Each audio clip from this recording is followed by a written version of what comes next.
अस्सलाम वालेकुम स्टूडेंट्स। आज के इस वीडियो लेक्चर में हम डिस्कस करेंगे class 9th chemistry unit second structure of atom का एक बहुत ज़्यादा important topic fundamental particles of an atom. तो ये कभी कभी शॉर्ट क्वेश्चन में कभी कभी आ जाते हैं, यानी स्ट्रक्चर ऑफ एटम के बारे में आपसे पूछा जाता है कि what do you know about structure of atom.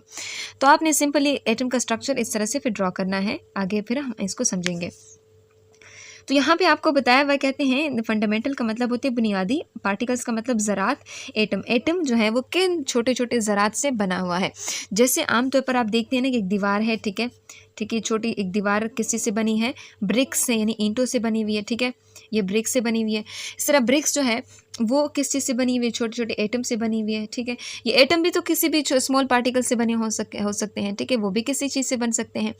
तो वो एटम जिन छोटे छोटे ज़रात से बना हुआ है ना, इसको हम फंडामेंटल पार्टिकल्स ऑफ एटम कहते हैं।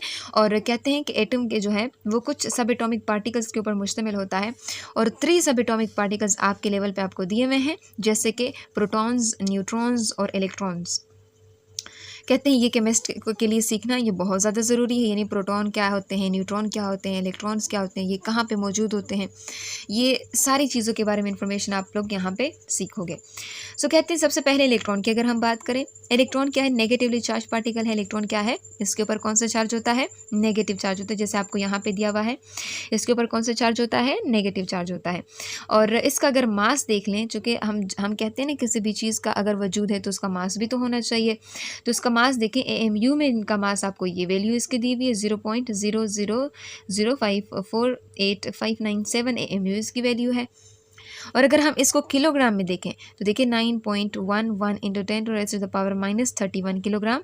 ये देखें इतना ज़्यादा इसका मास है, ठीक है, नहीं इतना कम है। अगर आप इसके मास को किलोग्राम में एक्सप्रेस करेंगे तो इसकी वैल्यू इतनी कम आती है।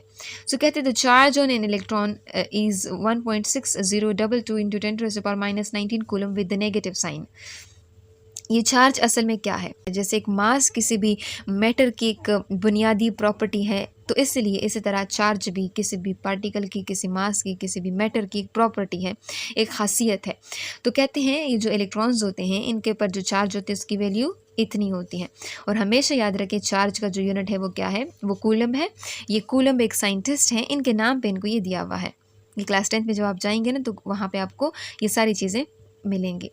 सो कहते हैं इलेक्ट्रॉन्स जो होती हैं बहुत स्मॉल पार्टिकल्स होती हैं, बहुत छोटे छोटे होते हैं, और ये न्यूक्लियस के गिर्द क्या करते हैं, एक स्पेशलाइज्ड रास्तों में चक्कर लगाते हैं, और उन रास्तों को हम क्या नाम देते हैं, ऑर्बिट्स या फिर एनर्जी लेवल्स या फिर शेल का नाम देते हैं। इसी तरह आपको प्रोटॉन का नाम दे दिया कि प्रोटॉन क्या होते हैं। प्रोटॉन कहते हैं पॉजिटिव चार्ज पार्टिकल्स होते हैं, और इसके ऊपर जो मास होता है, इसका जो मास होता है वो इतना होता है AMU में, ठीक है। और अगर आप इसको किलोग्राम में देखेंगे तो 1.6726 इंटू 10⁻27 किलोग्राम्स होता है। और प्रोटॉन के ऊपर जो चार्ज होते हैं बिल्कुल ये इलेक्ट्रॉन के चार्ज के बराबर होते हैं, बस इसके ऊपर साइन जो होता है वो क्या होगा, वो पॉजिटिव होगा। और अब चूंकि आप यहाँ मास से भी आप अंदाज़ा लगा सकते देखिए -27 और यहाँ -31। तो जैसे आप वैल्यूज़ लिखते हैं ना, जैसे 0 फिर -1, यहाँ पे +1 +2 +3, इस तरह से -2 -3। तो जितना आप इस साइड पे आते हो ना आपकी वैल्यूज़ कम होती जाती है, जितना आप उधर जाते हो तो आपकी वैल्यूज़ जो हैं वो ज़्यादा होती जाती हैं। तो यहाँ पे आप देखेंगे कि जो -27 है, फॉर एग्जांपल वो -27 यहाँ आ रहा है, फिर -28, फिर -29, फिर -30, फिर -31। तो ये वैल्यूज़ आपको दी हुई है। तो ये जो इधर आप आते हो तो वैल्यूज़ कम हो रही हैं, तो इसका मतलब ये -31 कम है और -27 ज़्यादा है।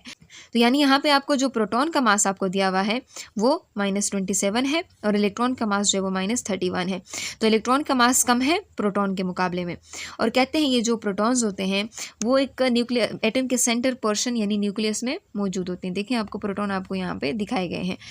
सो इसी तरह जो प्रोटॉन्स होते हैं वो 1837 यानी 1837 गुना जो है, एक जो प्रोटॉन होते हैं वो हैवी होता है प्रोटॉन इलेक्ट्रॉन के मुकाबले में। अगर आप एक प्रोटॉन ले लेते हो तो आपको कितने इलेक्ट्रॉन ले लें, आप 1801 इलेक्ट्रॉन आप ले लें, तो इतने 1800 गुना जो प्रोटॉन होते हैं वो हैवी होता है इलेक्ट्रॉन के मुकाबले में। इसी तरह आपको बताया गया है कि जो न्यूट्रॉन्स होते हैं ये न्यूट्रल पार्टिकल्स होते हैं। न्यूट्रल का मतलब इसके ऊपर कोई चार्ज नहीं होता, यानी ना तो इसके ऊपर पॉजिटिव और ना ही इसके ऊपर नेगेटिव चार्ज होता है। और इसका मास आपको यहाँ पे दिया हुआ है AMU में, और अगर आप किलोग्राम में देखें तो भी आपको वैल्यूज़ दी हुई हैं। तो यहाँ पे आप देखिए आपको इतना ज़्यादा फ़र्क -27 इतना ज़्यादा फ़र्क आपको यहाँ नज़र नहीं आता। तो कहते हैं जो न्यूट्रॉन्स होते हैं ये 1842 टाइम्स हैवियर होते हैं इलेक्ट्रॉन के मुकाबले में, यानी ये जो प्रोटॉन्स होते हैं ये हैवी होते हैं, फिर उससे ज़्यादा हैवी कौन से पार्टिकल्स होते हैं, वो न्यूट्रॉन्स होते हैं। सो कहते हैं कि जो न्यूट्रॉन्स होते हैं वो न्यूक्लियस के अंदर मौजूद होते हैं, और ये कितने 1842 टाइम्स जो है वो हैवियर होते हैं इलेक्ट्रॉन्स के मुकाबले में। तो सबसे हल्के पार्टिकल्स कौन से हुए, इलेक्ट्रॉन्स हुए, फिर उसके बाद दूसरे नंबर पे प्रोटॉन्स, और उसके बाद फिर न्यूट्रॉन्स हुए।